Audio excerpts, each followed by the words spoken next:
Hey, what's up? My name is Jessica. I live off-grid in southern Arizona. My husband and I are building a house made from the earth right here on our property. And now it's time to finish the exterior of the house and make it more weather resistant. So I'm going to be testing out some different natural plaster materials before deciding ultimately what's going to go on the house. And today I'm starting with lime. So I'll be sharing with you what I've learned about lime and all about the plastering process. It's hot and windy today, so I might have to keep spraying this down as I'm working. But I really want this layer to be kind of moist before I put more cob on. I think it'll help it to stick better.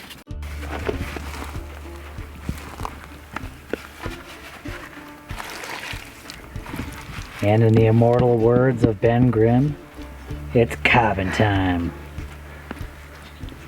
And try to do this with a thin layer. I just want to kind of even it out before I put the plaster on and fill in any gaps and large cracks and things.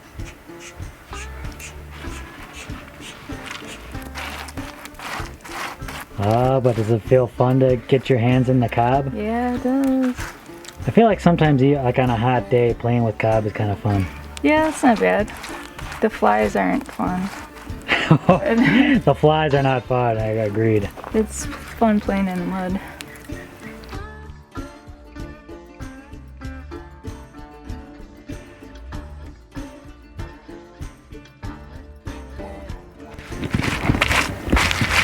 I'll say I'm actually kind of impressed at how thin you're getting this cob. It's a little harder to get it thin using the long straw. The cob is like a little wetter too.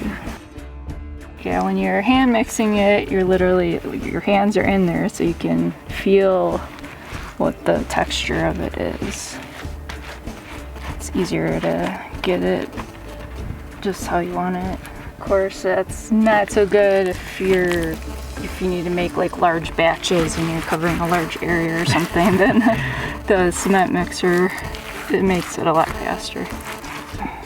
I've been using this little palette knife for just the tight areas, and then while it's still pretty wet, I've been going over with a fork and scratching it up a little bit,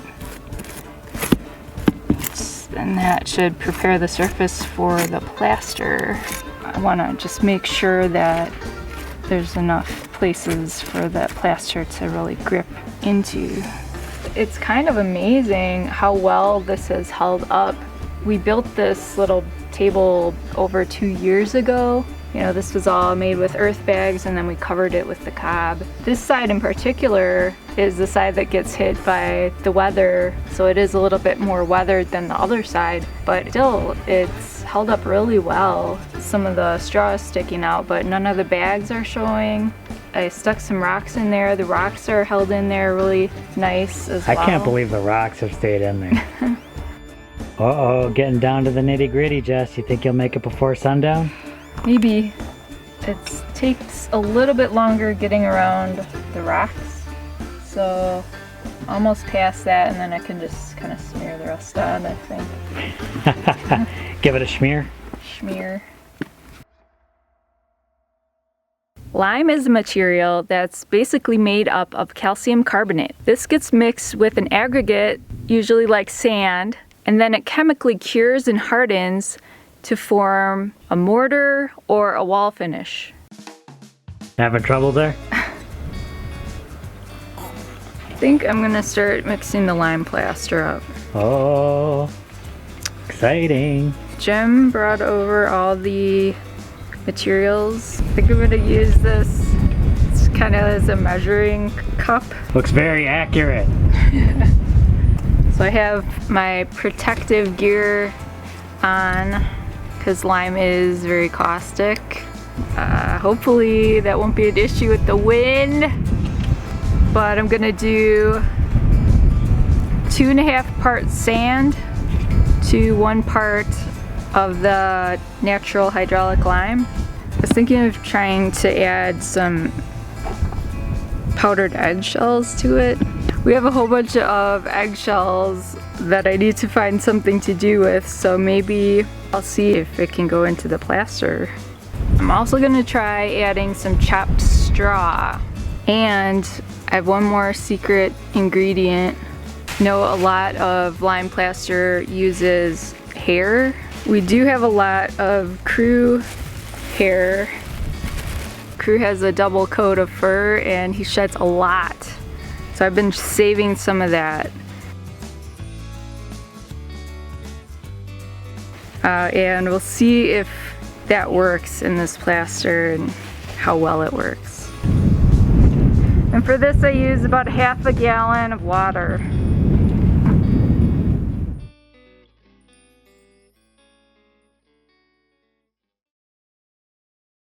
There's actually some different types of lime. Now, I'm not talking here about the fruit, and I'm not talking about agricultural lime that's usually used to amend soil. You might be able to use like a building lime for that purpose, but usually that's not recommended. When you're talking about building or plaster work, there's some different types of lime used for that as well.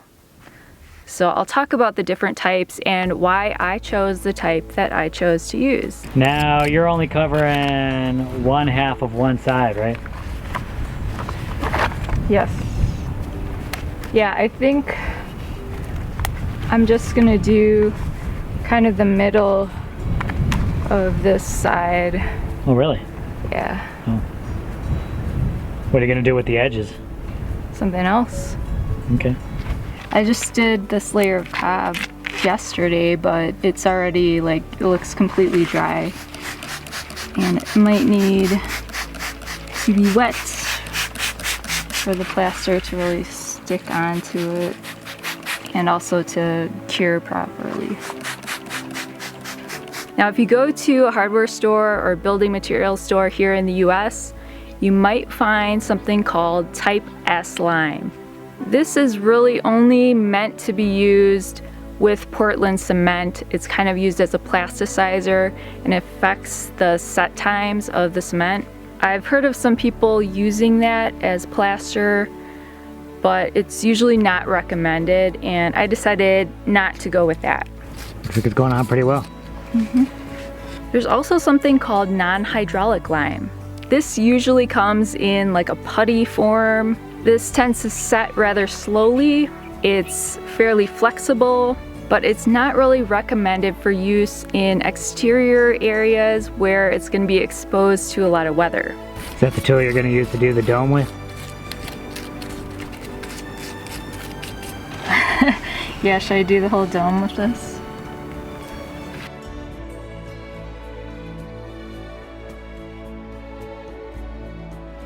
Now, the type I chose is called natural hydraulic lime. This is going to set faster than the non-hydraulic lime, and it comes in a powder form. There's different grades of this lime, usually valued at 2, 3.5, or 5. And this basically tells you what the compressive strength of the lime is. So the higher the number, the higher the compressive strength. I'm using 2, which is the lowest, because that's recommended for use on softer walls, things such as earth, which is what we're going to be plastering on.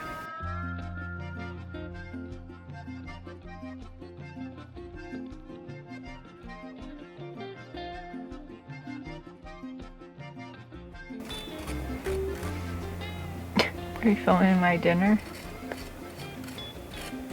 Little protein drink to help you keep going? Yep. It looks like you're almost done with this. Yeah, I think I am. Now let's talk about the difference between lime and Portland cement. Even though lime plaster was commonly used many centuries ago, in modern times, Portland cement became much more widely and commonly used. They each kind of have their pluses and minuses, but really lime is considered to be better used for certain materials that are naturally softer, more flexible, and more porous. Things like straw bales or earthen buildings like Earthbags, which is what we're building with here.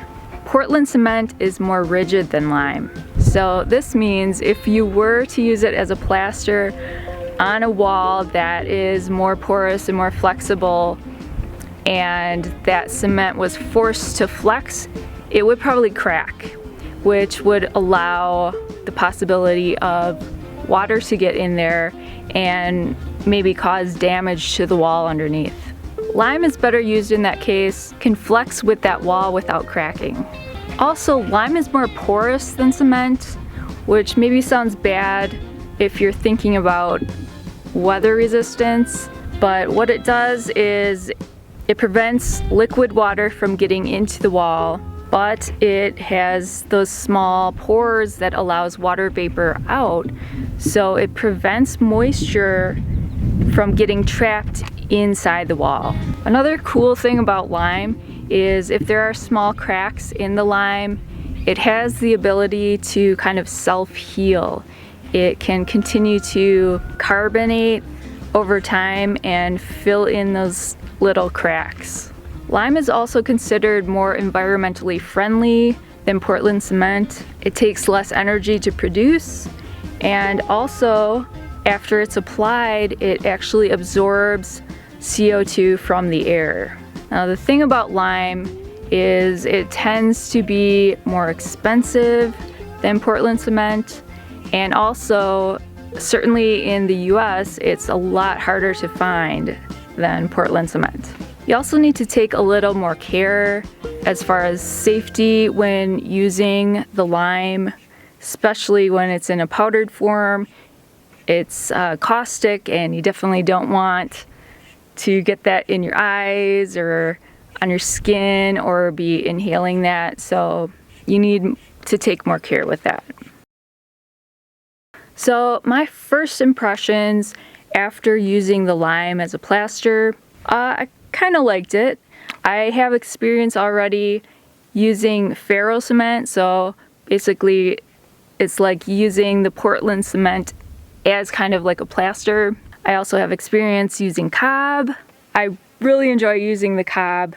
The cob and earthen types of plaster has more clay in it, which makes it more sticky, and it's a lot easier to stick onto the wall. So the lime plaster for me, it was a little more like the Portland cement in that it wasn't as sticky, but it did stick more easily than the Portland cement would. Also, compared to Portland cement, it didn't set up and really start to harden as fast as the cement would.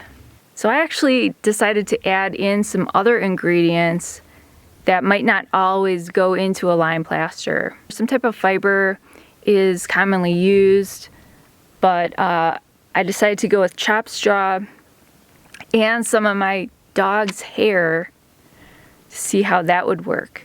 I really like the chopped straw. It mixed in really easily and evenly. The hair was a little harder. I noticed as I was applying it that there were some clumps in there, and we'll see in the future how that does as far as adding to the strength and durability of the plaster.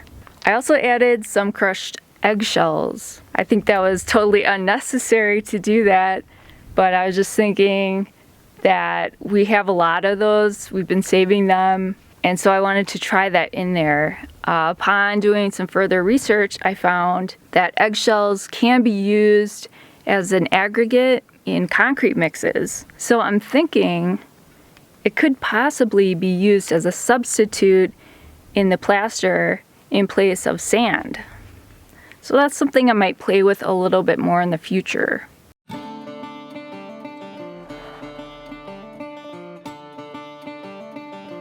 Much like cement, you gotta keep the lime plaster hydrated.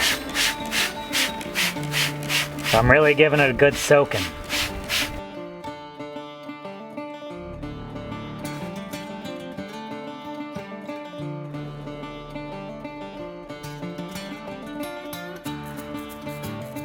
What's up, y'all? So very exciting. So we got to try out the lime plaster. I'm excited to be trying out these plasters. Now the problem is, you have a lot of trouble making up your mind, right? You've been thinking about this for, how long have you been thinking about? Months, years, I don't know. A long time. But I think that's why this is such a good experiment. Yes, I think I needed to actually do this testing to actually work with it, and I think I'll get a lot clearer in my mind of like how that's going to work with the house and what exactly I want on there. Originally, I think we were going to go all in with the lime plaster, and now that might be changing. I don't know. But it was cool seeing that applied, the lime plaster applied, and I'm excited to kind of get our hands dirty with some of the other plasters, and it'll be interesting.